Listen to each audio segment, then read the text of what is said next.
લાખણી તાલુકાના ડેરા ગામની દૂધ મંડળી વિવાદના વંટોળમાં સપડાઈ છે। મંડળીના મંત્રી અને ચેરમેન સામે કરોડો રૂપિયાની ઉચાપતનો ગંભીર આરોપ લગાવી દૂધ ગ્રાહકોએ દિયોદર પોલીસના દ્વાર ખટખટાવ્યા છે।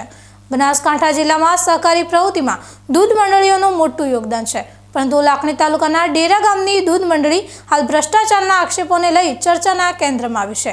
વાત જાણે એમ છે કે ડેરા ગામના પશુપાલકો અને દૂધ ગ્રાહકો આજે મોટી સંખ્યામાં એકઠા થઈને દિયોદર પોલીસ મથકે ઉમટી પડ્યા હતા।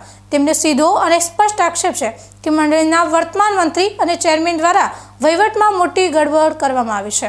દૂધ ગ્રાહકોના જણાવ્યા અનુસાર મંડળીમાં ખોટા બિલો બનાવીને ઉધારવામાં આવે છે અને વ્યવસ્થિત રીતે કૌભાંડ આચરવામાં આવ્યું છે। આ ઉચાપતનો આંકડો નાનો સૂનો નથી, પણ અંદાજિત 2 કરોડ રૂપિયાથી પણ વધુ રકમનો હોવાનો દાવો ગ્રામજનો કરી રહ્યા છે। આ કૌભાંડનો પર્દાફાશ ત્યારે થયો જ્યારે ગામના જ એક જાગૃત નાગરિકે આરટીઆઈ હેઠળ માહિતી માંગી હતી। આરટીઆઈમાં માહિતી બહાર આવતા જ પશુપાલકો ચોંકી ઉઠ્યા હતા। આ મામલે હવે દૂધ ગ્રાહકો આરપારના મૂડમાં છે।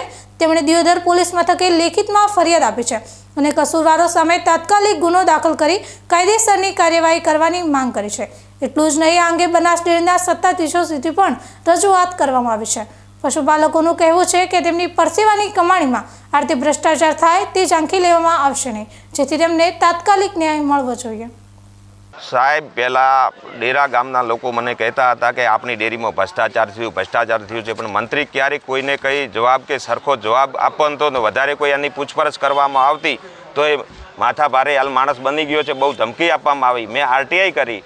આરટીઆઈ 11 વર્ષની માહિતીમાં જે ઓકડાકીય પ્રૂફ સાથે એવિડન્સ સાથે 2,07,27,939 રૂપિયા ભ્રષ્ટાચાર જોવામાં આવ્યું છે। એમાં લાઇટ બિલનું ઇજીવીસીએલનું મેં સ્ટેટમેન્ટ ઘટાડ્યું। ઇજીવીસીએલનું સ્ટેટમેન્ટ અને જે આ ઓડિટમાં જે લાઇટ બિલ ઉતારવામાં આવ્યું છે એમાં 4,17,000નું ઉચાપત ભ્રષ્ટાચાર કરેલું જોવા મળેલું છે। મકાનમાં એસ્ટિમેટ જે મકાન જે તે ટાઈમે બનાવ્યું, સિમેન્ટ, કપચી, લોખંડ જે એનો 11,72,000નું બિલ છે ઓડિટવાળાના સહી સિક્કાવાળું, અને આ માણસે 41 લાખ રૂપિયા મકાનમાં જેટલી માતબર રકમ ઉધારી અને 29 લાખનું ભ્રષ્ટાચાર કરેલું છે। 11 વર્ષના દૂધ વધારામાં જે ટકાવારી પ્રમાણે ઓડિટમાં અમે એક પ્રાઇવેટ ઓડિટર દ્વારા ચેક કરતો અમને એમાં 67 લાખથી વધુ રકમનું દૂધ વધારામાં ઉચાપત કરેલી જોવા મળેલી છે। પછી ગામમાં વૃક્ષો જે ડેરીમાં લેવામાં આવે છે એ 2500 વૃક્ષો વાવવામાં એની 10 રૂપિયા કિંમત હોય છે, તો 25,000 થાય તો એમણે 1,29,000, 1,10,000, 1,20,000 એવા બિલો ખોટા ઉધારેલા છે, બરાબર। એવી ઘણી બધી બાબતોમાં ડીઝલની વાત કરું તો ડીઝલમાં અમારે ગામની ડેરીમાંથી મિટિંગ માટે દિયોદર સરાદર હોય કે કોઈ બી જગ્યાએ હોય, વર્ષમાં એક બી મિટિંગ માટે લેવામાં આવે તો એનો મામૂલી 5-10 હજાર ડીઝલ તો એમને લાખ રૂપિયા 80,000, 90,000, 85,000 એવા દર વર્ષે ડીઝલના ઉધાર્યા છે। આમ દરેક બાબતોમાં હજુ પણ આમાં ઊંડી તપાસ થવામાં આવે તો આ 2,07,00,000 છે એનાથી પણ વધારે ઓકડો વધી શકે છે। અમે એ બાબતે આ બોળી ગ્રામ સંખ્યા સાથે દિયોદર પોલીસ સ્ટેશન ફરિયાદ આપવા માટે આવેલા હતા। ડેરી કક્ષાએ આપણે બનાસ ડેરી મેનેજિંગ ડિરેક્ટર સાહેબને આ બાબતે અમે અરજી આપવામાં આવી છે। જિલ્લા રજિસ્ટ્રારને 14/10 અને 19/12 2 વખત જાણ કરી અને અરજી આપવામાં આવેલી છે, પણ કોઈ પ્રકારની કાર્યવાહી થયેલી નથી। તેથી આ મીડિયાના માધ્યમથી બનાસ ડેરીના યશસ્વી ચેરમેન શંકરભાઈ ચૌધરી સાહેબને પણ હું જણાવું છું કે આમાં ઘટતું પૂરું કરે, બરાબર, અને ડેરીમાં કસ્ટોડિયમ મૂકવામાં આવે અને આવા ભ્રષ્ટાચારી તત્વો સામે કડકમાં કડક કાર્યવાહી કરવામાં આવે। ડેરીમાં કુલ હાલ ગ્રાહક 500થી વધારે ગ્રાહકો ડેરીમાં છે, 337 સભાસદો છે, બરાબર। પણ આ જે મંત્રી છે છેલ્લા 15 વર્ષથી છે, કમિટી સભ્ય છે એ પણ છેલ્લા 10-15 વર્ષથી છે। આ બધું એકજૂથ થઈ ગયેલું છે, બરાબર। મંત્રી કમિટી સભ્યો એમને સાચવે, મંત્રી એમને સાચવે, તેરી ચૂપ મેરી ચૂપ, બરાબર। ગામના પશુઓ અને બધા ભલે ખાડામાં જાય એવી વાત છે, અને મોટું બધું ભેગા રહી અને ઉચાપત ભ્રષ્ટાચાર કરવામાં આવેલ છે।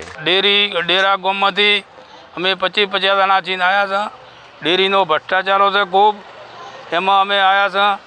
એમાંથી 1 કરોડ ઉપરનો 2 કરોડનો ભ્રષ્ટાચારો છે, એમાં પણ અમે બધા જ અમે હળી મળીને આવ્યા છે। અને સાહેબને અમે કહો કે અમારી ફરિયાદ લઈ લો સાહેબ, અને ફરિયાદ સાહેબ ગણ લે છે, અમે એ બદલે આવ્યા છે। અને કોઈ મિટિંગ ગામમાં ભરતો નથી, મંત્રી કોઈ એમને કાર્યવાહી કરે છે। વર્ષેથી હું હતો, મને ગાડી મેં જો કે તમને રાખવાના નથી, પછી ગોમ સભા ભરવી હોય તો ગોમ જવાબ નથી ભરતો.